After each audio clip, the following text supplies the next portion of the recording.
আরে যেই মেয়েগুলো টিকটক বানায় ওগুলোর পরিবারের কেউ কি দেখে না? হায় হায়, তার জন্যই তো তার ভাইয়ের গুনাহ হইতাছে, তার বাবার গুনাহ হইতাছে। ওই মেয়েটা কি বোঝে না? তাকে কি কেউ বোঝায়নি? কিয়ামতের দিন তো তাকে জিজ্ঞাসা করা হবে।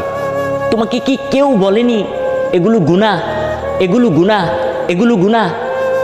হ্যাঁ, আমি বলে দিতেছি বোন, এগুলো গুনাহ, এগুলো ছাড়তে হবে তোমায়। তুমি শোনো, আল্লাহ তাআলা বলেন যে মহিলাগুলো বেপরদা চলছিল তাদেরকে কবরের ভিতর চাপ প্রদান করা হবে।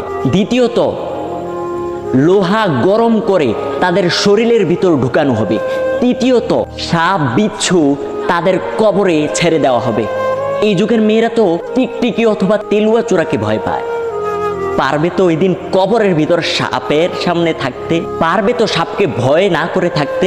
যদি তুমি সাপকে ভয় না করে থাকতে পারো কবরে, তাহলে তুমি টিকটক চালিয়ে যাও, টিকটক চালিয়ে যাও, কোনো সমস্যা নেই, কেউ কিছু বলবে না, টিকটক চালিয়ে যাও।